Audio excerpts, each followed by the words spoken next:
Hello everyone, I'm Jane Fletcher and I'm moderating this panel about inside the writer's head, characters, creators and conundrums. And we're going to talk through about how writers go about creating the books they do. So I'm going to start off by introducing a panelist and then throw each in turn the same question, which is, I want to start with a practical example, their most recent book, either one published or one in the works. What was the moment of inspiration? When did you know this was a book you were going to write, and what is it about the story and character that motivates you? And I'll start with Michelle. So Michelle Grubb, introduce her. She's been busy writing her new novel, Identity, which is due out next year. She'd like to be a secret agent, but can't even keep a straight face during her first aid training. So over to you, Michelle. Thanks, Jane. You realise I can only remember one question at a time. So the moment of inspiration for my book, I think it was almost a cumulative thing. It didn't just dawn on me. I think my identity is about the identity of a lesbian who falls back in love, sort of, with a transgender man. So it was just something that, for various reasons, resonated with me and that type of thing. So that I think I just let it marinate for a while, and after a few months of thinking about it and having it in the back of my mind, it kind of came to the fore, and I thought that's where I'll head the next one. So that's pretty much my moment of inspiration. With more than one, I had moments. Okay, next, Mickey Brent. Mickey writes quirky, character-driven lesbian romances with a multicultural flair. Her first two lesbian romance novels, Underwater Vibes and its sequel, Broad Awakenings, take place in Belgium and Greece.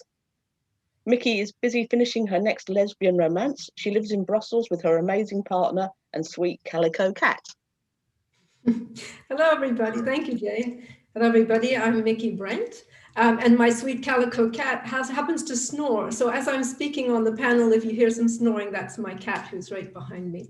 The inspiration for the book I'm working on now, it's called Blended Lives, came about 3 years ago. The first two books were in Europe, and so I decided to do this one in San Francisco. I used to live in San Francisco for several years, and I loved it, and I thought it would be great to spend a lot of days writing about San Francisco. So for 3 years now, I've been working on this book. And now that I relocated to Brussels, Belgium, I live here, but my days are spent in San Francisco writing in cafes and everything else, which is actually amazing during the pandemic, because I can imagine that I'm there in restaurants and things which are closed at the moment. So that was the inspiration, and it's based a little bit on a little bit of my experience. I used to dance in San Francisco, and the two main characters, Lucy and Isabel, are both dancers, and they fall in love. Okay. Next, I'll move to Jess. And incidentally, I'm reading people out in the order they sent their bios to me. So, Jess Faraday is the author of the Ira Adler mysteries, several standalone novels and novellas, and the upcoming novel of a supernatural historical suspense, A Fiend in the Fog.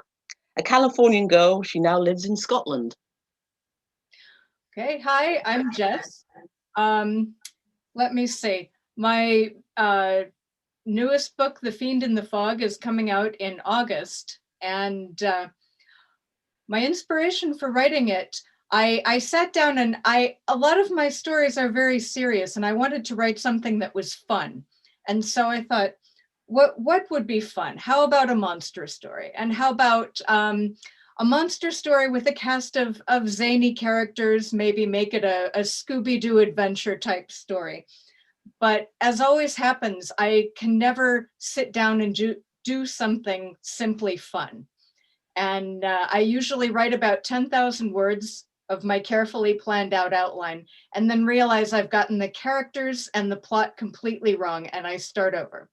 And so the story has basically been started over and over several times over the course of the past 2 years, and some life-changing life events, and it's not lighthearted or fun, but it's not a downer. And there is a monster, but it's not specifically a monster story. It's more about the relationships between the people and their journeys of self-discovery while trying to figure out what the monster is and what it wants.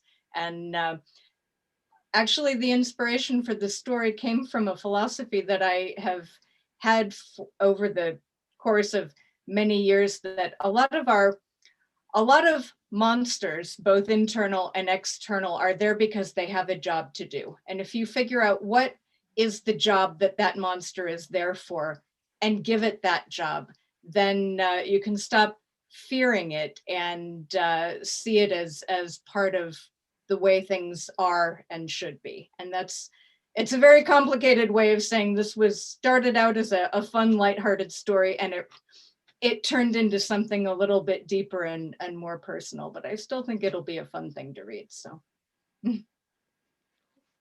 Okay. Next, Eden Dary. Eden is a freshly minted resident of Kent, having previously been a lifelong Londoner. She lives with her partner and no pets yet, and has 3 novels published with Bold Strokes Books: The House, Vanished, and Z Town. And you're muted. There we go. Yeah, so the one I've got coming out in August is called Quiet Village, and it's set in the countryside. And weirdly enough, last year we went to the Forest of Dean on a break, and that was kind of where I got the idea for it.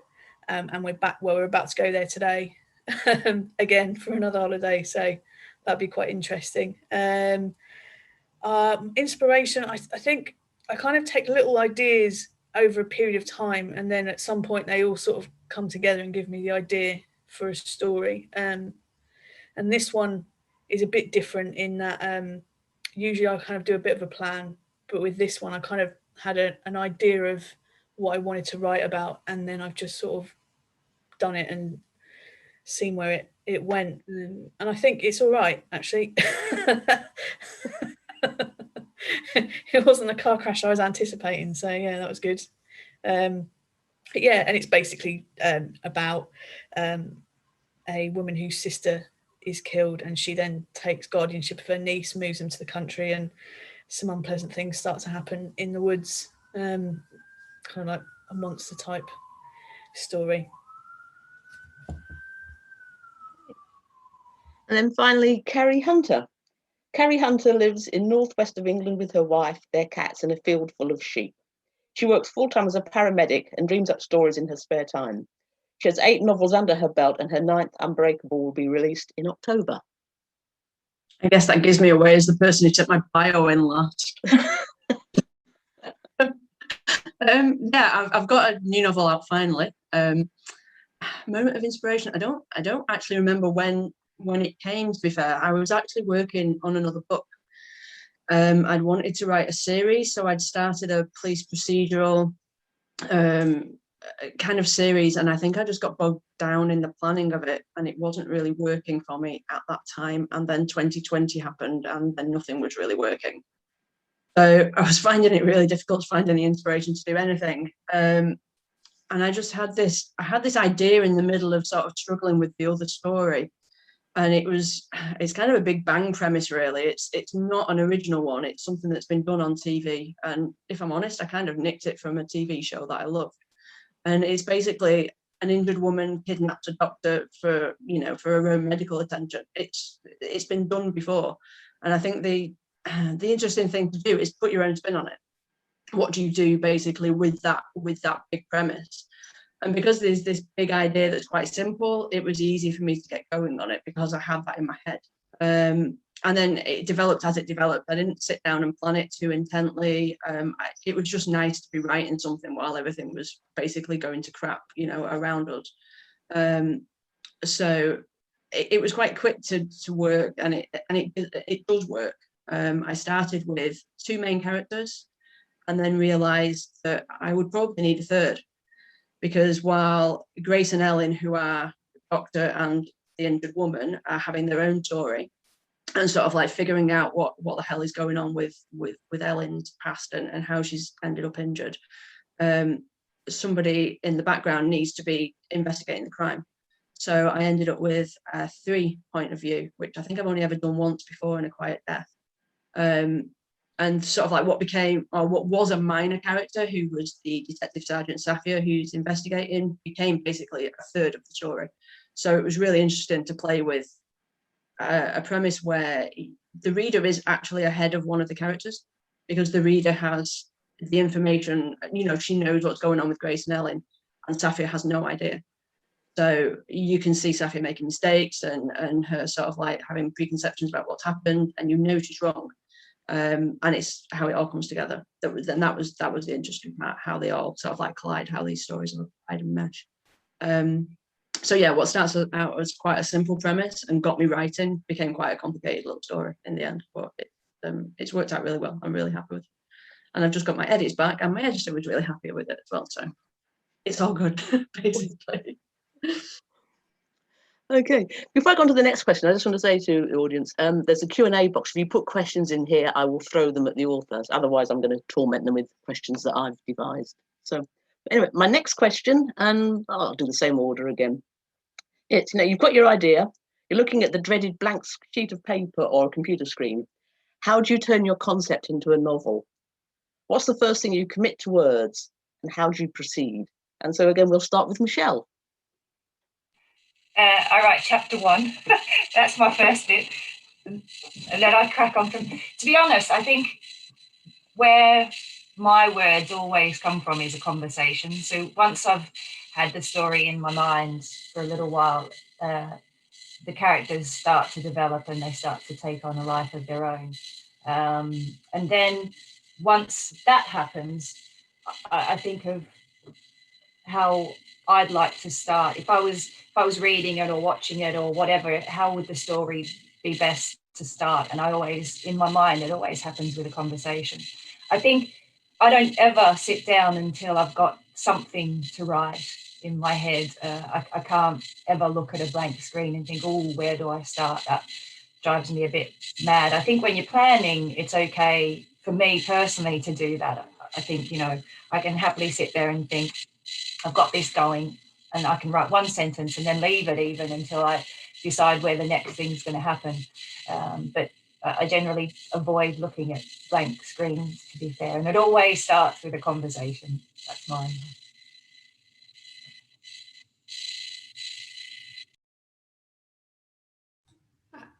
I think you're muted, Jane, but did you say Mickey?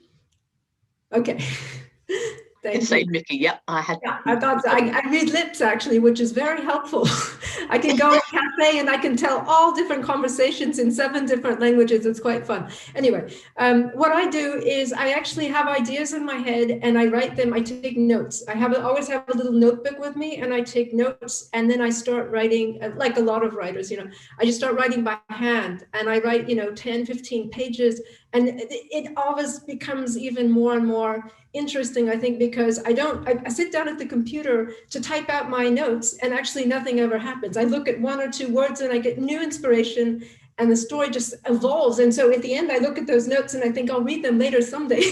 And it just evolves as I'm writing. So I guess I'm a pantser. I just sit down and it starts coming. And because my novels are character driven, I just follow the characters. And lately it's crazy. They're running away. I mean, I can't type fast enough sometimes. And it's only during the editing process that I have to go back and really make sure that it makes sense. So it's quite an interesting way to do it.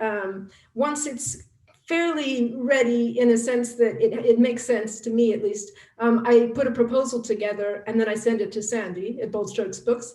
The last one I sent, it was 14 pages. So at least there's something there. There's something that makes it look like there's a plot and everything else. And then I try to make that story look like what I sent to her. So it's interesting. I'm really following the characters all the time. And in my head, things just come and I'm not quite sure where they come from. Sometimes based on my own experience and oftentimes just things that I pick up and I write in a little notebook. Yeah. Okay. Jess. Like Michelle, my stories always begin with a conversation. I usually start with an idea and I write an outline. Often I do not stick to the outline 100%, but every scene begins with a conversation, and a lot of times it builds its own life from there. Yeah. And if I get stuck and I don't know what to write in the blank page, then I have the outline, and I usually begin every chapter by saying, here is a list of the things that need to happen in this chapter. And most of the time I can make them happen, but not always. Eden.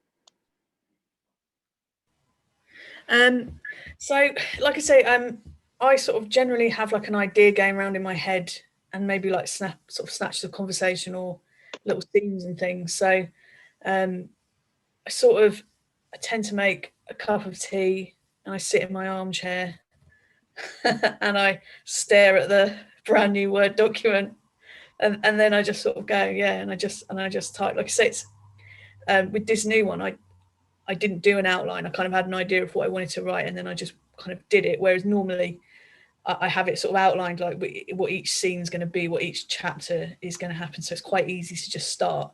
Whereas this one, I just started writing words on the page and then just hope for the best, really. So, yeah. So normally, yeah, like I say, sort of not much fanfare. I just kind of just start typing and see what comes out. And very, very rarely do I have to delete it. But yeah, that's it. Okay, Cari. I'm just thinking about my last sort of like few books and where they've come from and how I've actually worked on them, and they've all been different. I mean, when I wrote the Dark Peak books, I knew I wanted to make that into a series, so I planned and plotted, and I had the characters and I had their arc sort of in my head, because I knew that it'd go to, if I was lucky, it'd go to sort of like 2 or maybe 3 books. So you need to sort of like have an idea of what's going to happen in those 3 books to the characters. But after that, I mean, Alias was just an idea that I started writing, and I wrote maybe about 10,000 words really quickly on that, and then had to figure out everything sort of like afterwards. Breathe was a series of really stupid, piss-takey kind of comments that my wife and I had put down in. We were in Switzerland and we got fog-bound in this cabin, and we were basically trying to think of an idea of a story, and that was where that came from. And with this last one, I didn't plan particularly. Like I said, I don't like getting too bogged down in the planning. So I start at the start. Whenever I start writing, it starts with chapter 1 or a prologue. I write in a linear fashion. I'm not one of these who can hop around and write the bits that they find most exciting to write. I'll have an idea of how it's going to go, and I might have my character beats and my big plot beats, and I usually have an idea of where it's going to end, or who the bad guy is or whatever, because it's a bit awkward if you're writing a thriller and you don't know all that. But then it starts with chapter 1, and then I write chapter 2, and then obviously I can't hop around a timeline, because I forget my own name most of the time. I can't write in a hodgepodge kind of fashion and expect myself to keep up. It just doesn't work. Okay, we've got some questions coming in from the audience, so I'm going to start with those. First, from Jerry Wheeler, question: how do you know when to drop a story and move on to something else? And I'll start with Jess on this one. If something is like grinding gears and like pulling teeth to write it, I know that I'm either going about writing it wrong and I need to rethink what I'm doing with this particular story, or that it's not the right story. It should flow nicely during the writing, and if it's not flowing really well and I can't get through it even with the outline, then I know that either I'm doing something wrong, approaching the scene or the manuscript in the wrong way, or that it's just not the right project. Eden? Yeah, funnily enough, I was actually, so on my laptop, I've got a file with all the manuscripts I've abandoned. Usually I get about 5,000 words in, and And it could be lots of different reasons why I don't carry on with them. But like I say, one I've looked at and I think I'm going to actually finish that. So I kind of tend to squirrel them away and then like come back to them. Like this one I think is about 4 or 5 years old. And I don't know why, but sometimes I'll just get the urge to sort of pick them up and tinker with them again. And so that's what I've done here. But generally, like I say, I'll get about 5,000 words in and I'll know whether it's something that I'm interested in carrying on with or whether I put it to the side. But I can never just delete it and get rid of it. I have to keep it. So I've got probably about, I don't know, like 9 or 10. So yeah, so like I say, I'm going to pick one of those up, I think, and see if I can do something with it. Cari? It's actually only happened to me once, weirdly, and I didn't abandon it. I kind of put it on the back burner. But since I finished Unbreakable and scratched that itch, I've gone back to it. It wasn't a 5,000 words. It was about 25,000 words I'd got into it, and I knew it wasn't abandoned for good. So I went back. I have since gone back and started rewriting it. It was hard to get back into, but like I say, I think I just got to know down planning it too much, and it took all the sort of like joy out of writing it. But now it's going again and flowing again, and I'm enjoying it. One thing I did do was put, and it's something I've never done before, was put one of the characters from the one that I put on the sideline into Unbreakable. So she's got it's a character called Jo, who's a detective. She's got a cameo in Unbreakable. So it was quite nice to do. It got me back into sort of like her headspace and writing her again. But yeah, I've never crossed over a character before. So Mickey? It actually happened to me now during this book I've been working on for a little over 3 years. About a year and a half into it, I realized that there was no dance in the book. And I'd written a lot of the book, and it's about 2 dancers. So I thought, how could that be that there's no dance? What is going on? There's something missing. And so I decided to stop writing it and actually do some dance research on my own. So I enrolled in a course and I started taking dance, and I did a full year and a half of dance, and I pulled a gluteus maximus muscle and other things. But I took that research very, very seriously, became a dancer again, because I used to dance when I was younger. And now I'm putting it back in the book, and it's so much fun, and it makes such a difference because they are dancers. It does make sense, right? So I definitely knew I had to stop. And it was great because after coming back to it, after about 9 months to a year, it had changed. The book had completely changed with that extra element of research, of course, and I had changed as well. So it's really exciting to do that. I also have many short stories that I've stopped just because I've sent them out and they haven't been published, so they're there. I have maybe, I don't know, about 80 or 90 stories and 3 or 4 novels as well. But I haven't sent them out. I just stopped because I would move to another country and it didn't make sense to write about that story when I'm no longer in that country. Okay. Michelle? Not dissimilar to Eden. I haven't got it necessarily an abandoned story folder. I've just got an abandoned ideas folder in my computer. So it's not even fully formed novels or ideas in that respect. It would just be an idea of a part of a premise, and I thought, I'll quickly jot that down. Some are more formed than others, but mostly it's just rubbish, to be fair. But I don't even know why we can't delete them. And sometimes I look at it and think, oh, what were you thinking? But I still don't delete it, so I've still got it there. But that's pretty much where mine's at the moment.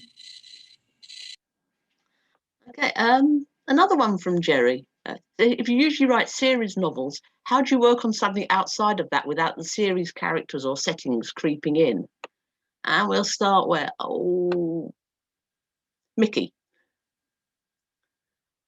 Okay, well, my first 2 books, it was a series, but it was just a series of 2 books. And it took place in Brussels, Belgium. And so these were characters, one was Greek and one was Belgian, and they fell in love. And now I'm in San Francisco, obviously. So it's very, very different characters. They're speaking English and Spanish because Lucy she's from Boston and she's white. And Isabel is a Mexican origin, and so she speaks Spanish as well. So it's a very, very different environment. And so I don't really have those characters coming in from Belgium and from Greece. I don't know if I'm answering the question correctly, but because it's on the other side of the world, it's easier for me to not have those characters come in. Also, Lucy and Isa are 22 and 24 years old, whereas Hélène and Sylvie are 33 and 40 years old. So it's a different age gap as well. It's a different, different ages, different settings. So I don't really think I have that sort of personality creeping in, if that was the answer to your question. Yeah. Cari. I've done a couple of series. I guess the Desolation Point and Tumble Down ones were two that continued, and obviously the Dark Peak books. I've kind of toyed with the idea because all my girls usually end up in the northwest, and there's only so many hospitals and police stations up here, so you think, well, sometimes, you know, at some point they're all going to bump into each other, surely. Although I've been tempted, I've never actually done it. Like I say, Jo Shaw in Unbreakable is the only one that I've taken out of one book and put into another, and I already had her. I think with me, it's more of a case of not redoing the Dark Peak, because it was, you know, that they're some of my most popular books. Megan Sanna I absolutely loved. And it's a premise of the sort of like investigation, the police procedural is something that I'm very fond of and I wanted to return to, and that was a story that got abandoned. That was another detective kind of series. So I wonder whether part of the problem with that one was, you know, redoing the Dark Peak. I didn't want to redo the Dark Peak, but also there was a confidence thing, because obviously people really enjoyed the Dark Peak and I wanted to do something completely different. So am I shooting myself in the foot? You know, making it so sort of different. So it's that rather than crossover characters, it's crossing over the whole sort of like everything, the setting and the premise and the language, and making it too similar to the Dark Peak, if anything, rather than pinching the characters from it and having them overlap in books. But yeah, it's something that I've never really gone for, even though I easily could.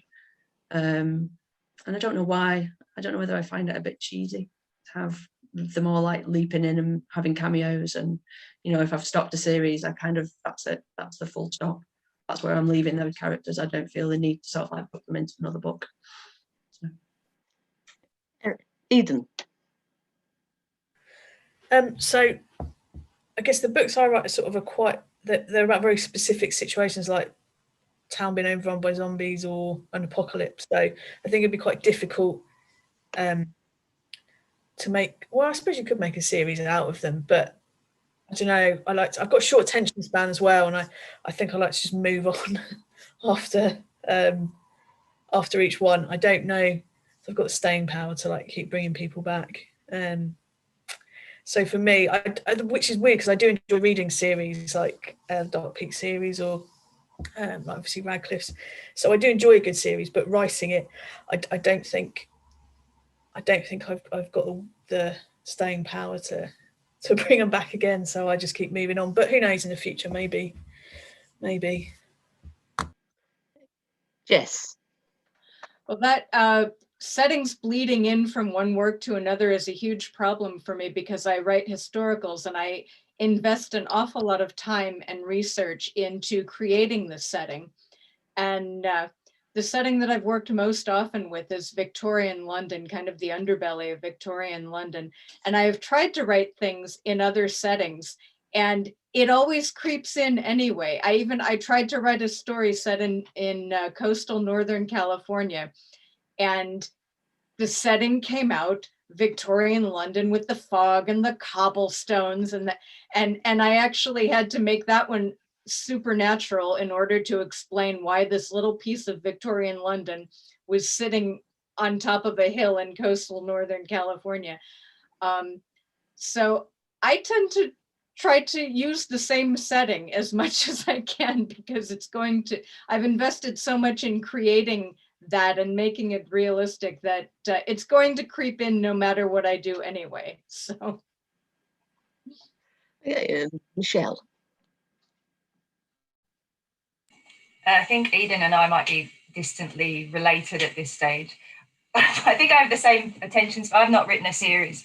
And while I think during one novel I like a character enough to possibly crack on with her again, I then get to the end of it and think, no, that's done now. I don't think, I agree, I don't have a long enough attention span.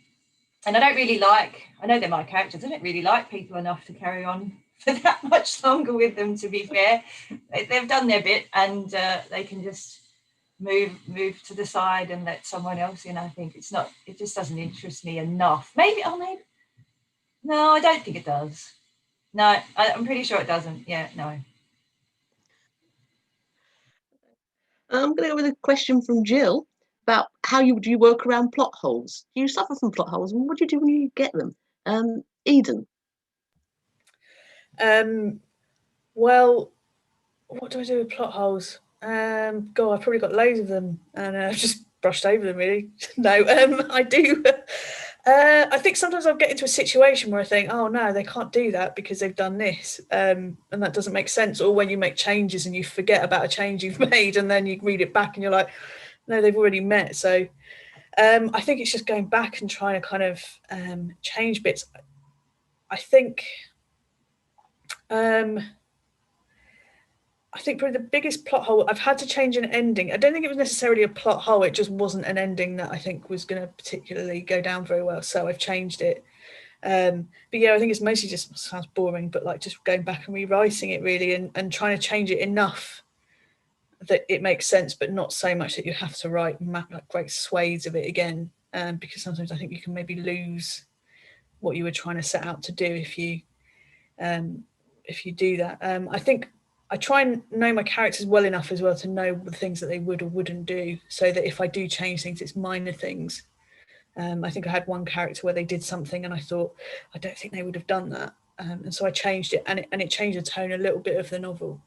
But yeah, that was my answer.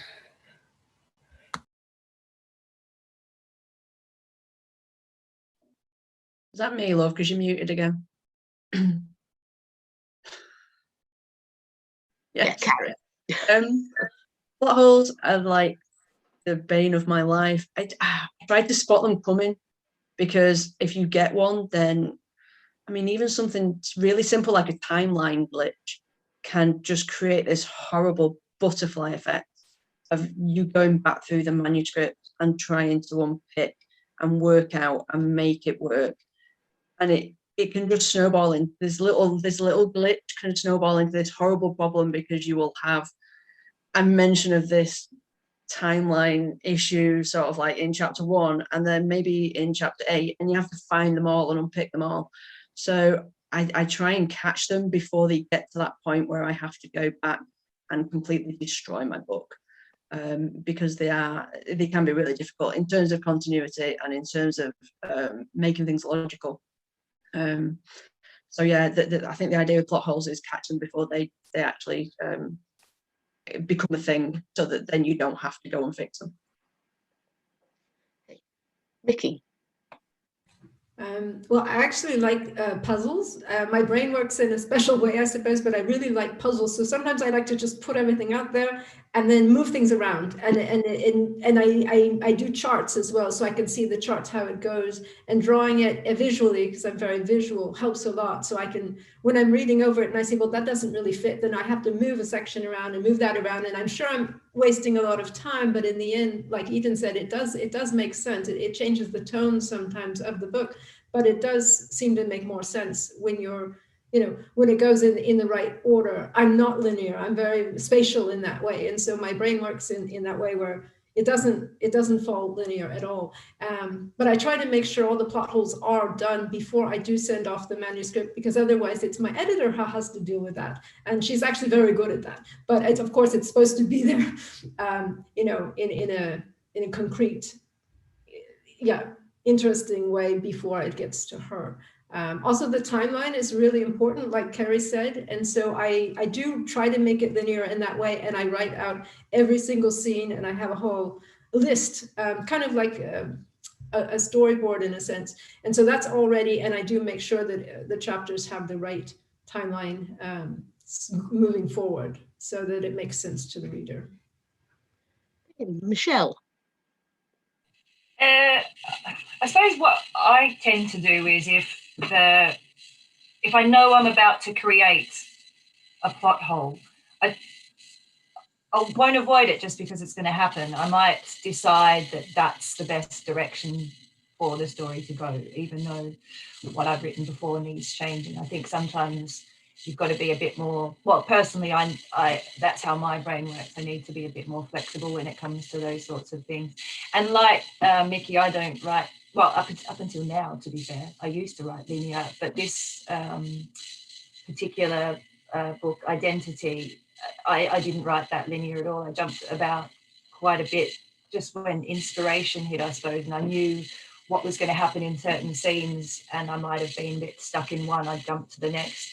And it's also the first time I wrote down the number of the chapter, put a dash and wrote sex scene, and then moved on to the next one because for whatever reason it just didn't happen that day.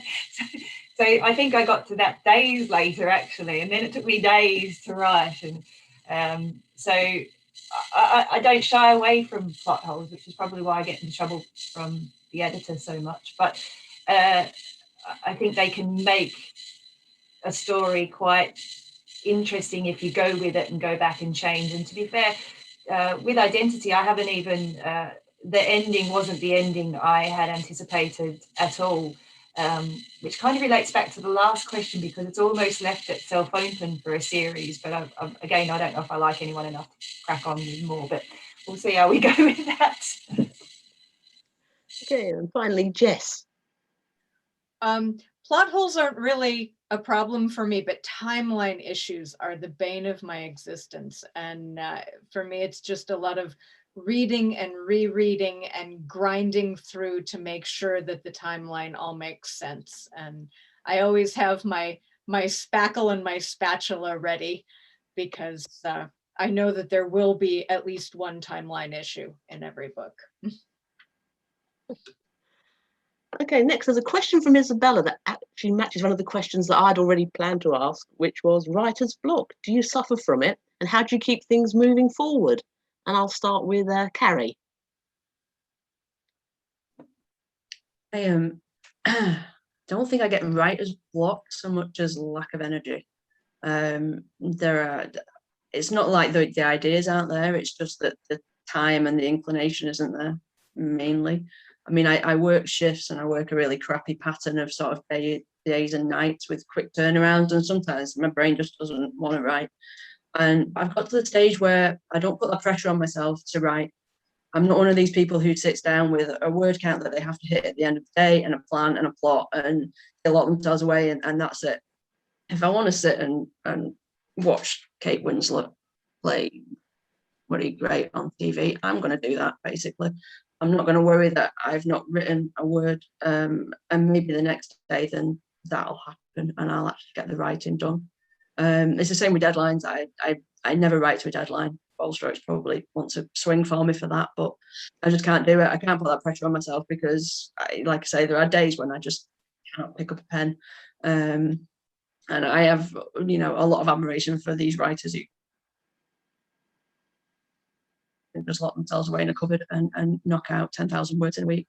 It's not me. I can't do it. It usually takes me about a year to write a book, which is why, unfortunately, it's kind of a slow process getting one published as well. But yeah, it's not something that I can do every day. If I've been on a night shift, it's probably going to be 2 or 3 days before I can work, and by that time, I'm usually back on a day shift. So maybe in a 4-week pattern, I'll get a week off where I can really sit down with my brain working and write. So that's my process. Hey, Mickey. I'm lucky that I don't get writer's block. I have a very creative brain in a way. It just never really stops. And so I do a lot of sports too. And so when I'm out doing something, biking, swimming, or whatever I'm doing, dancing, the ideas just keep coming. And so I write them down and then they keep coming and I write them down. And so I never really have that moment where there's nothing. I do try to relax a bit. And so on Sundays, I might not write that day, but most days I do write maybe from 2 to 5 hours, depending, because I'll write the draft and then I'll reread it and then I'll edit it and then I'll reread it. And my first 2 books, I actually wrote 13 drafts of each. And that's kind of crazy. I changed every sentence 13 times. It was insane. But I do that because I'm a bit of a perfectionist, and I do definitely don't get writer's block. I remember when I was writing that, I was biking, and I would bike to the gym and I would write notes, and I'm biking and I'm writing notes, and I ran into a pole and I ran into a car. You know, it was kind of a dangerous thing, but my brain just kept going and I wanted those notes. And so even if it was raining, I was trying to stop the bike and write. And so I never do get writer's block, luckily. Michelle. To be honest, I've reached the stage where I'm old enough and ugly enough to just not bother if it's not taking my fancy on the day. If it's not happening, it's not happening, and I generally don't tend to. I suppose if the deadline's looming, I do tend to make myself sit down and work through it. Lately, that's been at about 5 a.m. in the morning, trying to fit that in and work. We're building an extension at the moment, so it's I've turned into Bob the Builder's sister for a while, and so just squashing things in. I suppose I tend to take it a bit easy until the deadline looms, and then I start to really accelerate at that stage because then I'm in panic mode. But I think that's how I've worked most things. I think I've been like that my entire life. It's not a new thing when it comes to writing. So if it's not there and I'm not feeling it and I've got something better to do, then I generally tend to do it until the deadline is nagging at me. Jess. Well, deadlines are an incredible motivation, and often I really need one because I am slow and I am perfectionistic, and I usually set a deadline a year or a year and a half in the future, and I work steadily toward it. If I'm feeling blocked, I've learned that it's a sign that I'm not approaching the section of writing that I'm doing in the correct way. And sometimes it works to look at what the characters are doing in that scene and imagine opposite motivations, or what would happen if the characters did the opposite of what I'm trying to make them do. And a lot of times that's really the key. It's the characters saying, no, that's not how it happened. This is how it happened, get it right. Like Mickey, I do a lot of sports, and I find that very helpful too. If I'm blocked or I need to get out of my head, I do trail running, and I'll go for a long run and work out plot kinks in that way too. But so I'm fortunate that I don't get block in the way that I've read about where people just can't write for whatever reason. My day job is also writing, and that needs to get done or I don't get paid. And my fiction, I approach it in the same way. I have a certain task that I need to get done. I try to do 1 chapter a week, and by hook or by crook, I make it happen. So, and it's often it is not good, and that's okay. I'll go back and fix it later. That's another important thing to realize too, is that your first draft will never, ever, ever be perfect, and it probably won't even be good, but you can fix it later. And finally, Eden. Yeah, I mean, I think like Cari, I work shifts as well, and it's difficult. Like if you're working all night or you're up exceptionally early and stuff, trying to be awake enough to like write, it can be quite difficult. I mean, my shift pattern's changed lately, so I've got much better hours where I can I'm up at more normal times. But yeah, I think it's difficult. If I've got a deadline, I will force myself to sit there and do it. But sometimes, like I say, when you sort of got in at like 7 in the morning and you're thinking, oh, I just want to go to bed, I really don't want to start writing. And then you wake up at sort of 2 in the afternoon and yeah, you're not really sure where you are. But yeah, so I think it's tough, but I try my best. I'm not great with deadlines either. So there is that. yeah, so I just if I try my best to, and yeah, with a deadline, I'll be a little bit strict with myself and make myself do it a bit more. Yeah. Okay, the panel's starting to come to an end. We've got a couple of minutes left, so I thought I'd just go around and people can say what they're currently working on and what's in the pipeline. So I'll start with Mickey. Well, as I mentioned before, so I'm working on a book in San Francisco. It's a lesbian romance between Lucy from Boston, she's a transplant from Boston, and Isabel, or Isa, who is of Mexican origin, and she's from San Francisco. And there's quite a lot of conflict in this book, and I'm very excited about it, and I'm hoping it will come out next year. And they're both dancers, but dancers in a very different way, and they have very different backgrounds. One is a Catholic and one is an atheist, and just a whole bunch of other things that create conflict, but it's also interesting and fun at the same time. And they have friends that are in common too, and very, very different, different lifestyles and different ways of looking at the world. So that's what I'm working on. And like I said, I'm basically in San Francisco most of the day while I'm writing this and editing this.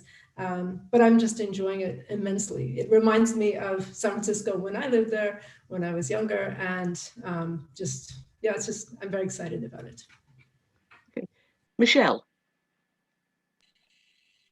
So the one I'm currently working on, and I've got one final scene to write, which I didn't think I did, but now I do. It's called Identity, and hopefully will be out early next year. And it's set in England, and my characters are working for the National Crime Agency, which sounded spectacular when I first thought of writing about the NCA, but then it starts to get a bit procedural, and you actually have to know what you're talking about. So I did do quite a bit of research, and I assume again I'm on some more watch lists from the government because of the things I've been Googling, which is better this time, I suppose, than Googling suicide bomber in London Underground. But and essentially they go on a journey. My two main characters are Ash and Nate, and they go on a journey which takes them all over the country. Their life's in danger, and they're possibly a little bit in love, but we'll see what happens at the end, I guess. Jess.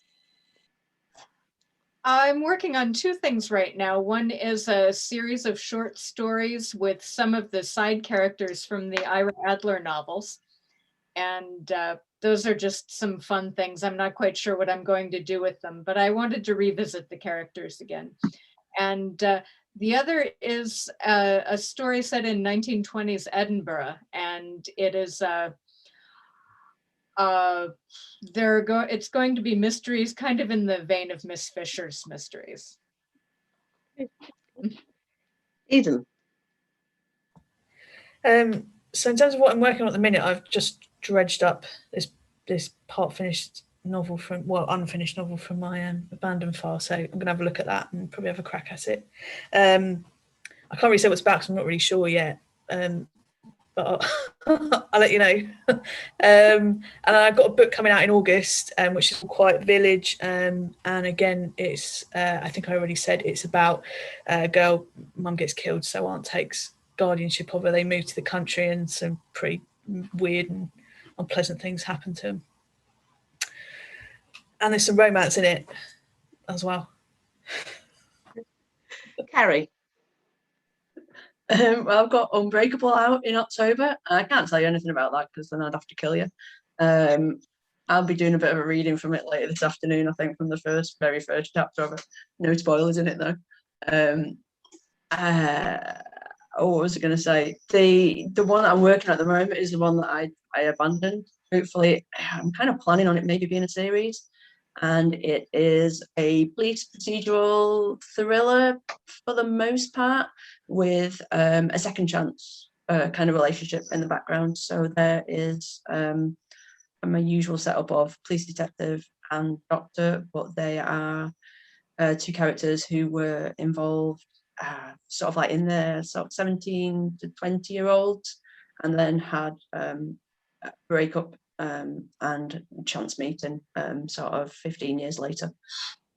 So and they had quite an acrimonious breakup that was shrouded in sort of, I say mystery. One of them doesn't know exactly why they broke up. And so that'll all get unpicked. So I know where it's ending. I have no idea where else it's going. I know what happens at the end. But apart from that, it's all such a glorious mystery. But yeah, it's fun, and there's stabbings in it, and kind of terrible things that I usually throw into my plots are all present and correct. So there's lots of boxes being ticked, basically. So I'm still working on that. It hasn't even got a title. Sorry, Jerry, he'll be appalled to hear that. One of the Jacks who's listening at the moment has his title before he has anything. He can't work on anything if he doesn't have a title. And I'm usually absolutely crap with titles and come up with them weeks after I finish it. So no title, it's a work in progress. Okay, well, there we have to finish. Thank you to the audience, thank you to the panelists, and I'm sure the rest of the day is going to go wonderfully. So I guess back to Victoria, probably. Bye.